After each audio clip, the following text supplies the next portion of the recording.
I'm sitting here with Les Taylor in the smoking room at Highclere Castle.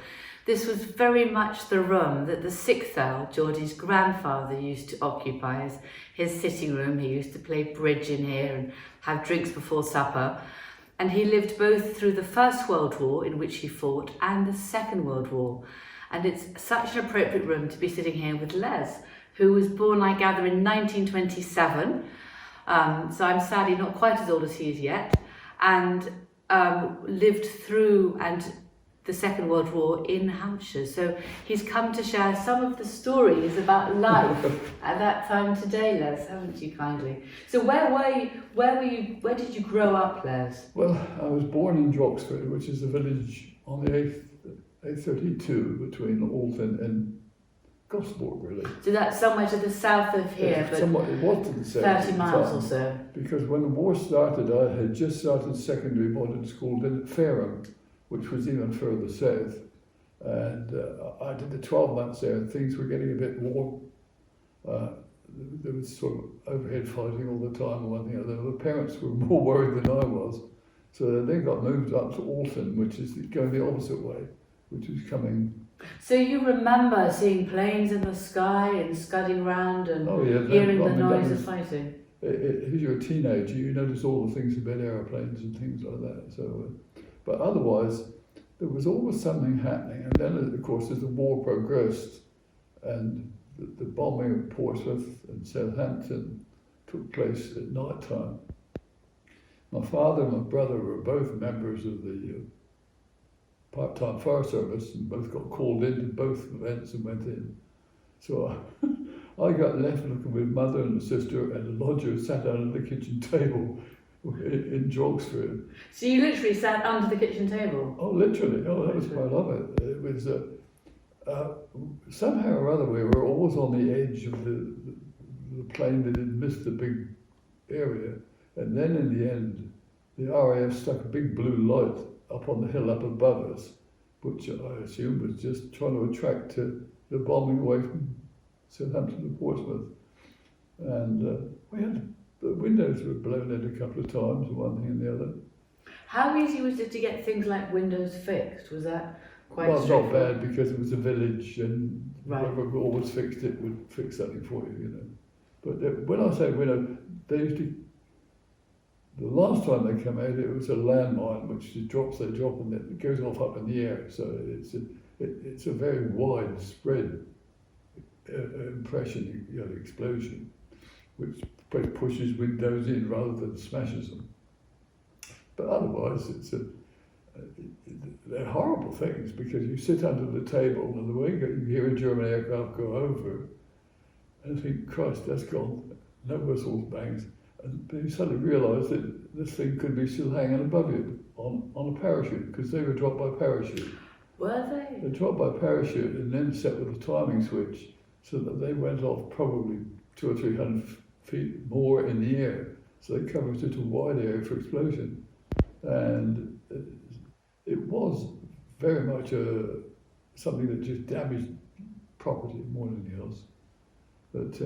But it presumably gave a horrible blast of explosion, which you all felt quite strongly, or not? Oh yeah, not by this time, you would say got blasé and got used to it, but it was not an unusual thing. Somehow or other, I don't know what Droxford attracted, but used to get an awful lot of overflow bombs going off, unexploded ones, or just bad shots and what have you. So myself and all the other teenagers used to go around collecting the bits of bombs from craters and everything else. So we knew where every bomb had landed, where everything had gone off. And it was part of life then, you know, because we used to miss school somehow. It's funny, I was reading in the Newbury Weekly News, which is our local newspaper, about World War II as part of the research, and I always remember they never exactly said where a bomb hit, because they didn't want to give any information away about whether it was successful or not. So sometimes they would say that there was a red-jacketed gentleman whose drive had been damaged by a large bomb. So if you knew who it was, you could work it out, but perhaps if you didn't know the local area, you couldn't. It was extraordinary. It was so interesting reading the papers. Yeah, It was I think fascinating. the problem about the location of an explosion or when came in actual fact from the flying bombs, because once the flying bombs started coming over, they weren't too sure where they were landing, so they never used to say where they'd actually landed. Otherwise, they could adjust the flight line and everything else and so on. So, in consequence, they just said, because I suppose we had half a dozen in the area, I suppose, flying bombs, one way and the other, and that, of course, was the only way they could set them was by cutting the engine. And then, so they used to aim them for Southampton, and us, we were just inland from Southampton, so if they were a little bit out, they used to go screaming over. But it had the most peculiar noise, you always knew what it was. Horrible, absolutely horrible. And then did you see school continue during this time? Yeah, I went, as I say, I went to Fareham, which was to the southern part, more closer to Port of Southampton, and things were getting a little bit warmer, so my parents moved me up to Alton, which was actually was the same school as my sister was going to, which was about 16 miles further up in inland. Even so, it was quite funny because we used to come down by train, and we used to come down from Alton all the way down to Droxford, and we were coming down one night, and all sorts of bells were ringing at Privet Station, and they wouldn't let us go any further in the train, and they suddenly found that they'd had a German bomber had come in and plastered the tunnel between that and Westmead, and they left an unexploded one there as well.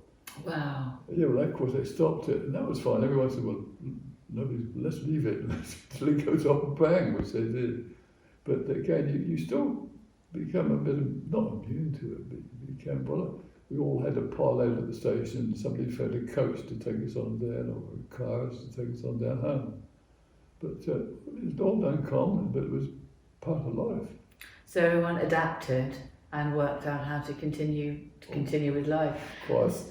And so in the holidays, what did you do in the holidays? Did you do part-time work less, or what were you doing in the school holidays? My father was the local blacksmith come farrier. Yeah. So I used to work there, or go there, not work there, I used to go there and help out, and also used to work on the farm, leading the horses, because of course in those days it was all farms that were building ricks with the corn and what have you.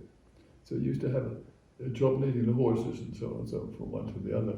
Or that was when you were younger, but as you went on, you just helped on the farm or helped at the blacksmith shop. But holding head boy. So, can I ask, were you aware of the rationing and the ration books and what you could and couldn't eat? Oh God, yeah. Well, you were aware of it to start off with, but you got so used to it. You didn't get an orange. You got a bar of chocolate once a month if you were lucky. Depends how you save your sweet coupons.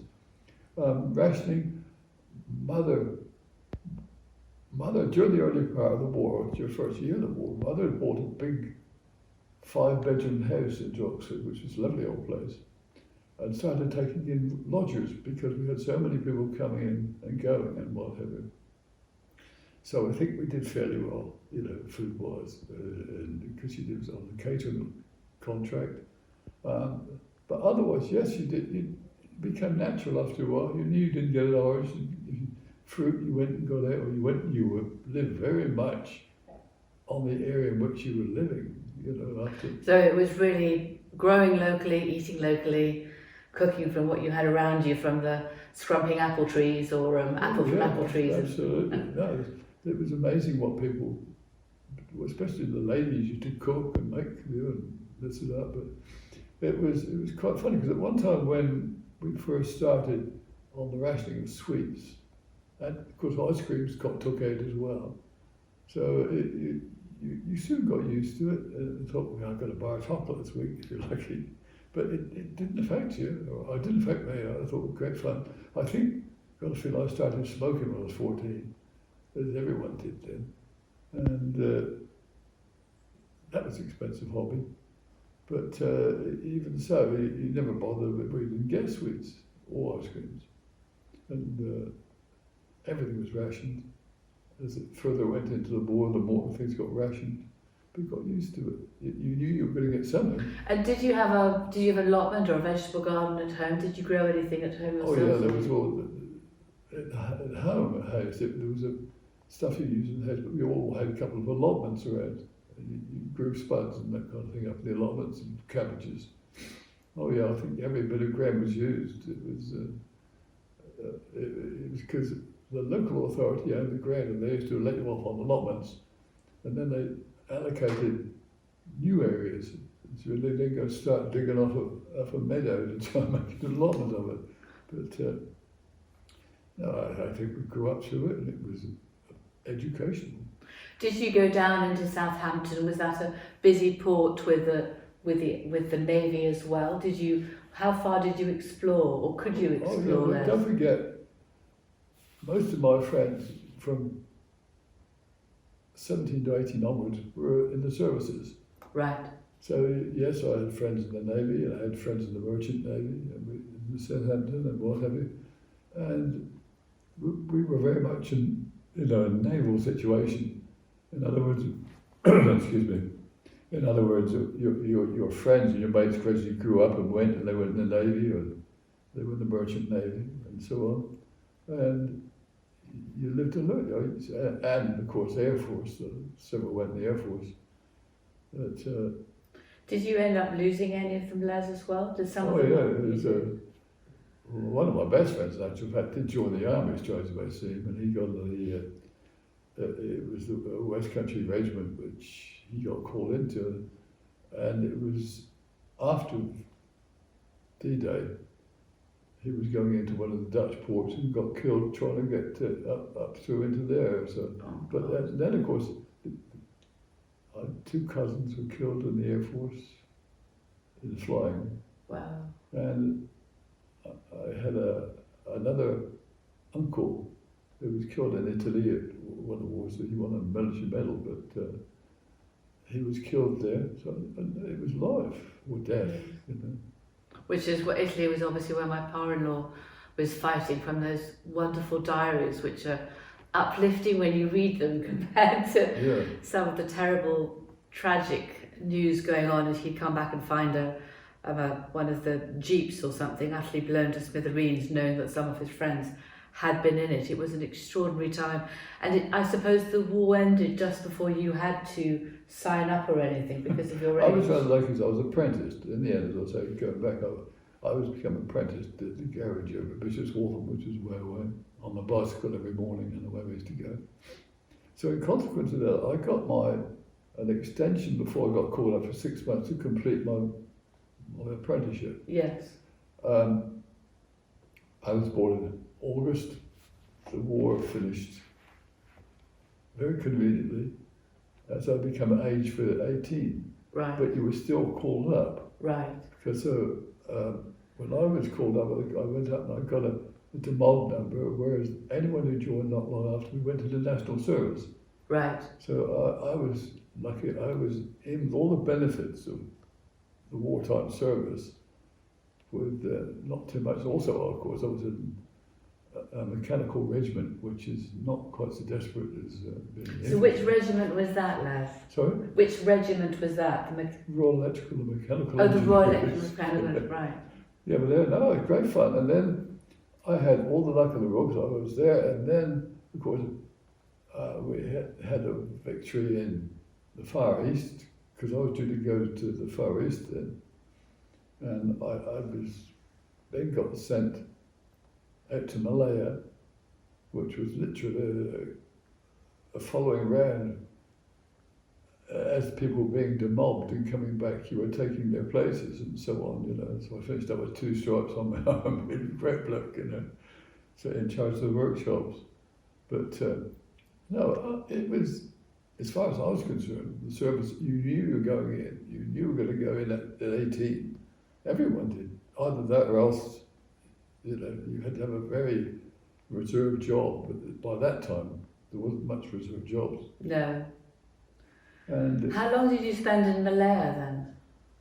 Well, I joined the army in 1946, and I came back home in 1948, I suppose. So I must have been about a couple of years, no, 12 months. 12 months. Lovely, because I was in it during the peacetime before.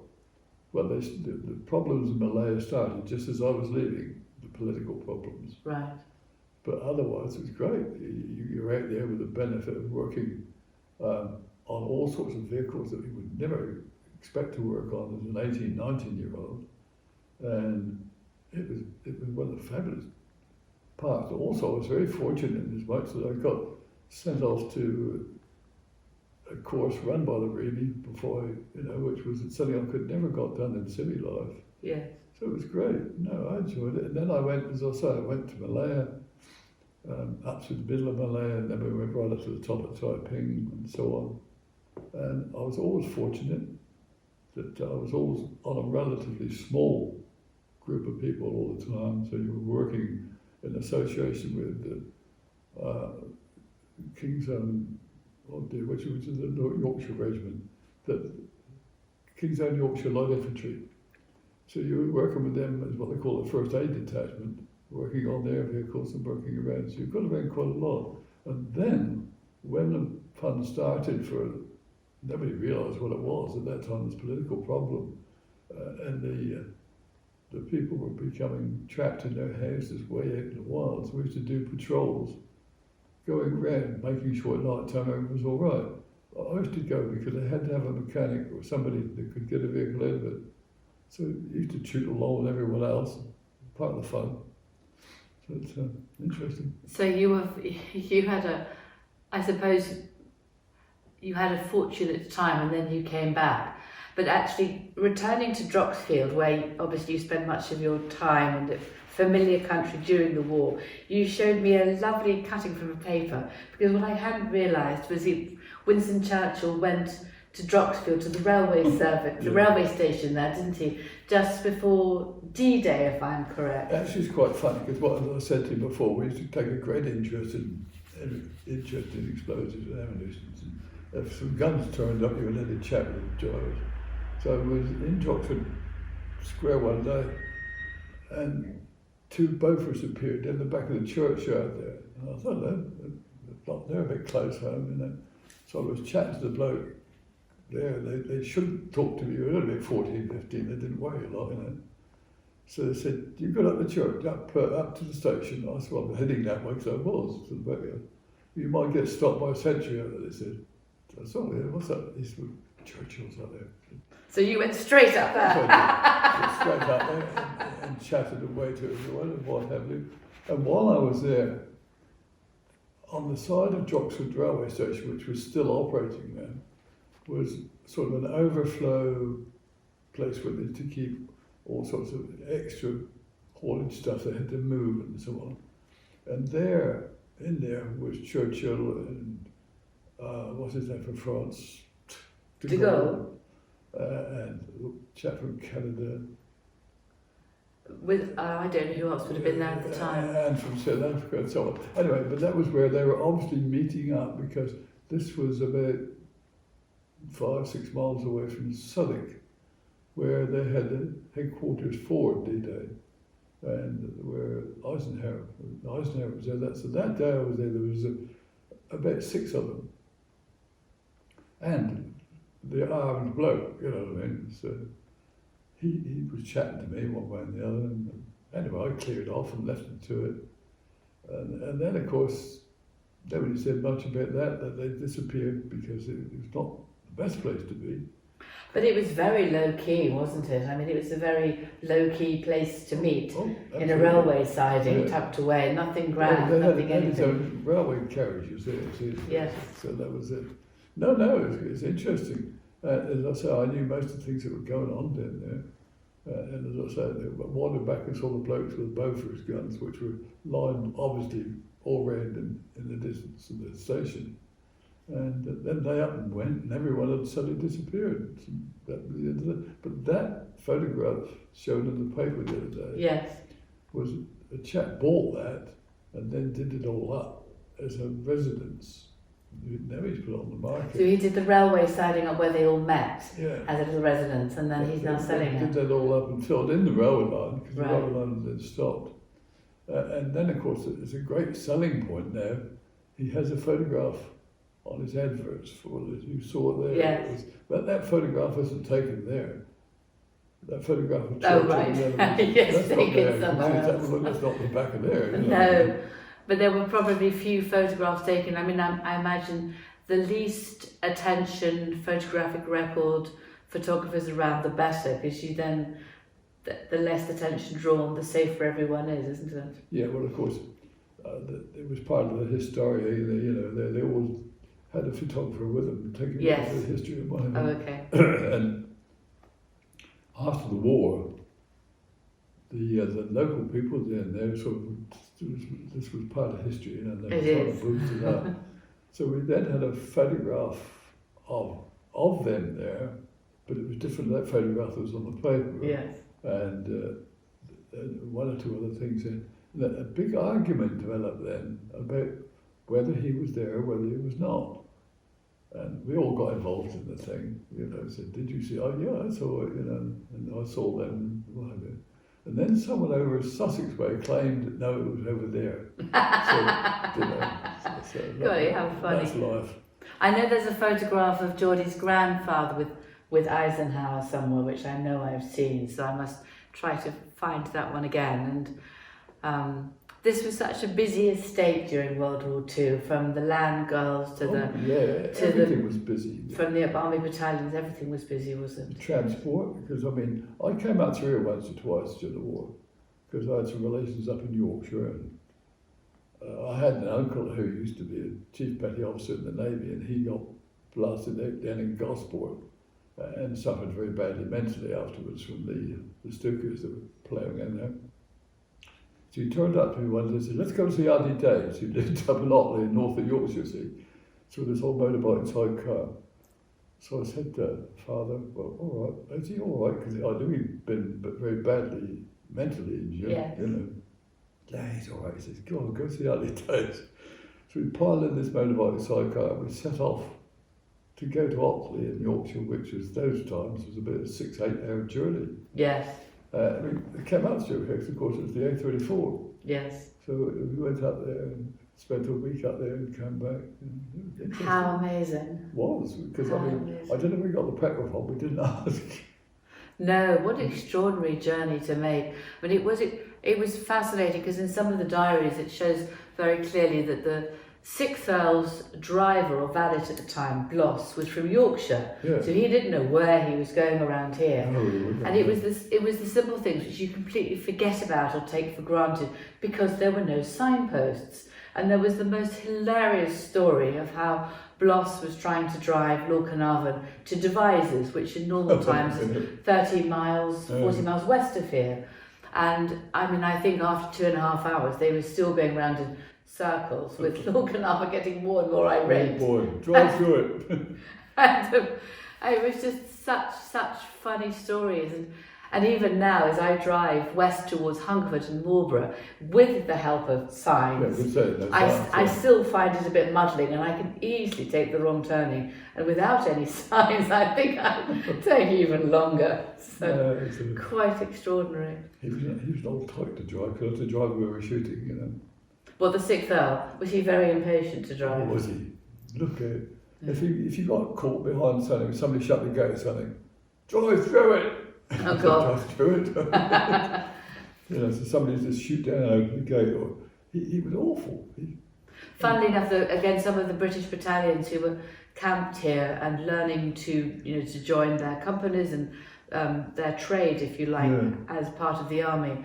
You can read in their eyes. I mean, they hadn't driven these big vehicles, they hadn't driven the tanks, and they went through fences rather than through gates, not deliberately, they just couldn't figure out how to steer the damn thing. And it was just story after story, and there's a marvellous stories about the Canadian reinforcements who were also camped here by Lancome up towards the top drive, and they were practicing being reinforcements and getting to different places. And I think Miss Stubbins, the agent, often used to relate how they'd be seen driving around in circles in entirely the wrong direction from what their exercise dictated, chopping down the one tree they'd been asked not to chop down. Of course. And going the wrong way. I think it's quite a problem, but they did it well. Talking of Canadians, when the Canadians went across onto that, was it Dieppe where they raided? Yes. Of course, the A34, A32, sorry, was where I'm talking about, which went Yes. down to Oxford and so on. All the Canadians, again, we were about 15, 16, you just used to ride along your bike and stop chatting to the soldiers and what have you. We had Canadians, which were unusual, we never saw too much of them. So we were chatting away to them, and they knew where they were going. They knew where they were going the next day or two over, and everyone was talking about going across. And then off they went, and they said, well, see you, good luck, off you go. They went off, went away from here, drove down to Stokes Bay, loaded up in Stokes Bay, went across there and got well and truly plastered. Obviously the Germans knew they were coming, and they really got, and then they got, I think it was a Churchill tank they had at that time, and they dropped these Churchills on the foreshore there, and of course they got picked up. They never put them onto the gravel of a tidal beach, and all they did, of course, was pick up the gravel and threw the tacks off and did all sorts of things. They really suffered, they really did. Oh, and we never heard any more about it, but then about a week afterwards, I was walking again to the back of the churchyard down to Oxford there, and somebody says, there's a load of leaflets down the road there. Somebody dropped a load of leaflets, the German ones, So we shot off down a bit quick to pick some of these. I picked the whole bundle. I used to drop them in a bundle. They blew open and flew all over the place. Yeah. And this one hadn't opened, and I had about 25, 30, maybe, I don't know what it was, of these leaflets which the Germans had produced, showing the tragedy, let's face it, of what happened when the Canadians landed in the air and how they got plastered. Oh. So I thought, what do I do with this? So I know, but he took everything to the police station then. Yeah. So we picked up one or two old ones, of course, but we dumped this load up the police station, which caused a bit of a shabozzle. But we obviously, for the word go, the Germans were waiting for them. How awful. What part of the story actually set in this room just behind us is the story of Agent Bronx, Elvira de la Fuente, who was a Peruvian heiress. She thoroughly enjoyed parties and life in all its different aspects. And she had clearly fallen in love with a long-standing friend of the Carnarvons, Monica Sheriff, and they used to come and spend weekends here together, and very welcome. And Elvira was Agent Bronx. She was a double agent, acting for the Germans as Agent Dorette and over for us as Agent Bronx. And she was trying to persuade the Panzer divisions to stay down by Bordeaux, suggesting that part of our landing force was going to go there. So she was an extraordinary woman. I read a very good book by Ben Cross and then recognised the name, which I then saw weaving its way through our visitor books here with a love of bridge and drinks and cocktails. And the start of my story began at that point. But these double agents were incredibly important, and what they were doing was a serious saving of lives, which clearly didn't work very well at Dieppe, which sounds completely tragic. But of course there was an awful lot of the Canadians that also were down in the New Forest. We had a lot down through here, there was a lot from the New Forest.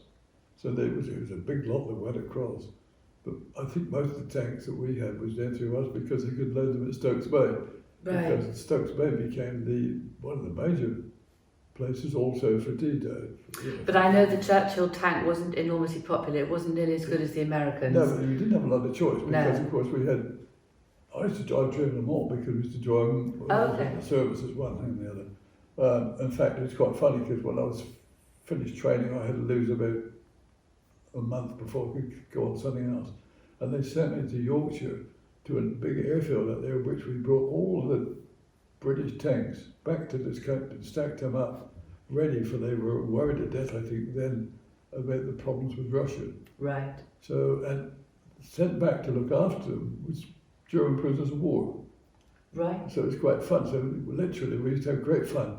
You had to test these tanks, fuel them up, not fuel them, because they put enough fuel on them to get them going, and then check them all the way through, and then put them in line, all of these runways.